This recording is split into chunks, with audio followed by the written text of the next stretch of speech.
Incidente entre una aeronave de Gendarmería Nacional Argentina y un ovni sobre los cielos de Campo de Mayo, Buenos Aires, 2 de noviembre de 1972. En la noche del 2 de noviembre de 1972, alrededor de las 20:30 horas, se produce sobre los cielos de Campo de Mayo, Buenos Aires, la observación de un objeto volador no identificado por parte de los tripulantes de una aeronave de Gendarmería Nacional que realizaba un vuelo de instrucción nocturna sobre ese área militar. Testigos: Ramón Héctor Flores, segundo comandante, instructor del Escuadrón Vuelo de Gendarmería con base en Campo de Mayo, piloto de la aeronave. Alejandro Ursvogt, primer alférez, situación de la revista en el Escuadrón Vuelo de Gendarmería, piloto de Gendarmería. Jorge Torresilla, civil, profesor de tiro de Gendarmería y del Estado Mayor Conjunto para los cursos policiales, piloto civil.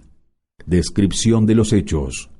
El vuelo de entrenamiento nocturno se inicia a las 19:20 horas en un avión monomotor Cessna 182, matrícula GN7E, con 3 tripulantes a bordo y bajo muy buenas condiciones meteorológicas, cielo despejado y estrellado.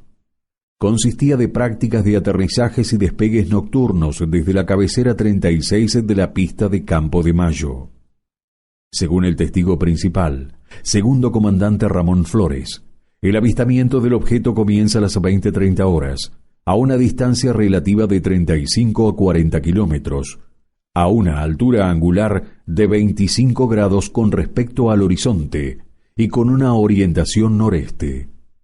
La observación del fenómeno duró cerca de 40 minutos, de los cuales, entre 28 a 30 de ellos, el objeto se mantuvo estático, mientras que por un lapso de 10 a 12 minutos, el objeto acompañó el desplazamiento del avión de Gendarmería. Los testigos pudieron apreciar el objeto a simple vista y a través de los cristales de la aeronave. Ante tal situación, el piloto solicitó a la torre de control de Campo de Mayo la autorización para dirigirse hacia el mismo con el fin de identificarlo. El piloto describe el objeto. Presentaba forma de enorme medialuna con su borde interior irregular, pendiendo aparentemente fuera del mismo, y en su parte inferior, una luz de reducido tamaño con bordes azulados.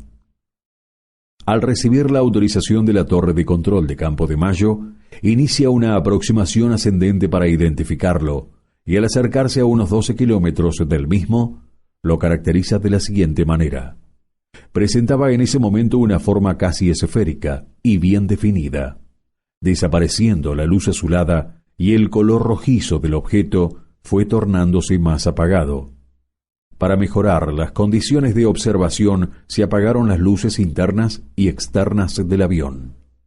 Tanto el color como la forma se mantuvieron hasta que la aeronave se acercó a unos 300 metros del objeto, momento en que el piloto debe cambiar de dirección hacia la izquierda, dirección sureste, para evitar una posible colisión a 1.600 metros de altura sobre la localidad de Campana, Buenos Aires.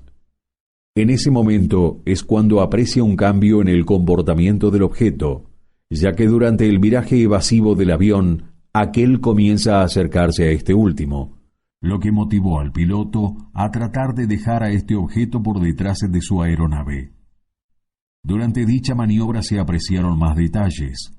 Pudieron ser divisadas 2 o 3 luces blancas, pequeñas, de regular tamaño y uniforme dimensión en el tercio inferior del objeto. Una vez reorientados con rumbo a Campo de Mayo, el señor Jorge Torresilla, acompañante civil, que estaba sentado detrás del asiento del piloto, advierte que el objeto estaba detrás del avión, con un color más apagado, manteniendo su forma y distancias. Los tripulantes inician un nuevo cambio de rumbo para tratar de obtener mayores detalles del objeto, por lo que lo pierden de vista momentáneamente.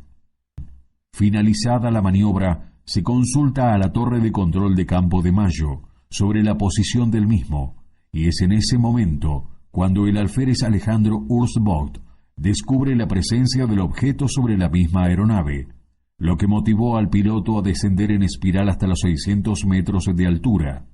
Otra maniobra evasiva, en donde realizó 2 nuevos cambios de rumbo de 90 grados cada uno, pero el objeto se mantuvo constantemente sobre la aeronave. Informada sobre estos acontecimientos, la torre de control de Campo de Mayo ordena el regreso de la tripulación a la base, adaptándose las medidas preventivas del caso. Durante la maniobra de aproximación final, tanto los tripulantes como la torre de control pierden el rastro del objeto. Una vez que aterrizaron, fueron recibidos por personal del ejército, quienes estaban interesados en conocer los detalles sobre el incidente. Detalles adicionales. Durante el vuelo, la aeronave mantuvo contacto con las torres de control de Campo de Mayo y de La Plata, respectivamente, informando de los pormenores aeronáuticos pertinentes. La tripulación pudo oír por radio mientras volaban que un avión de Aerolíneas Argentinas informaba que también tenía a la vista el mismo objeto. Una formación de 5 aviones de la Fuerza Aérea de la Base Aérea de Morón, que volaba en zonas próximas a la del incidente, también notificó conocer sobre estas circunstancias. Durante el vuelo, no se registró ninguna perturbación de tipo mecánica o eléctrica en la aeronave, es decir, hubo ausencia de efectos electromagnéticos. Del perfil psicológico del piloto de la aeronave se desprende una personalidad escéptica, objetiva, no propensa a explicaciones sobrenaturales, limitándose a informar lo visto. El superior inmediato del piloto, el comandante jefe del escuadrón de vuelo, Emir Alberto Tomasey, valida la versión del mismo en función de su capacidad profesional y moral. En la foja 4 del informe se encuentra un agregado que expresa lo siguiente. Observación. El presente formulario deberá ser llenado por el superior inmediato, de quien constate un hecho relacionado con objetos voladores no identificados, y tiene por finalidad informar a la superioridad de la institución, a los efectos de facilitar la confección de un registro ordenado y permanentemente actualizado de los fenómenos de esta naturaleza observados por personal de su dependencia. De lo expresado, se desprende que Gendarmería Nacional Argentina tenía o tiene registros de incidentes OVNI que involucraban a personal de las fuerzas, siendo una práctica habitual la actualización de los informes sobre los mismos, sobre Sephora y la desclasificación. La campaña de Sephora, Comisión de Estudio del Fenómeno OVNI de la República Argentina, dio con el documento que generó la Gendarmería Nacional del caso, y al obtenerlo, se trabajó por casi 2 años en la verificación de los datos del mismo.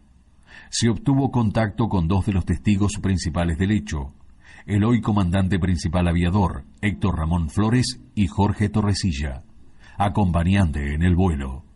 Ambos confirmaron los hechos y el carácter reservado por entonces del documento que luego de 42 años sale a la luz a través de la campaña de desclasificación. El sábado 29 de noviembre, en el 6º Fórum Mundial y tercera Cumbre de las Américas, la directora de Sephora, Andrea Pérez Mondini, junto a una delegación de la organización, presentó por primera vez el caso con el aval de cada dato de los protagonistas, acompañados por el principal protagonista, el comandante principal aviador Ramón Héctor Flores, quien avaló con su presencia el documento, el trabajo institucional de Sephora, haciendo entrega de un presente en nombre propio y de la aviación de Gendarmería Nacional, convirtiéndose el caso en la primera desclasificación oficial de la República Argentina.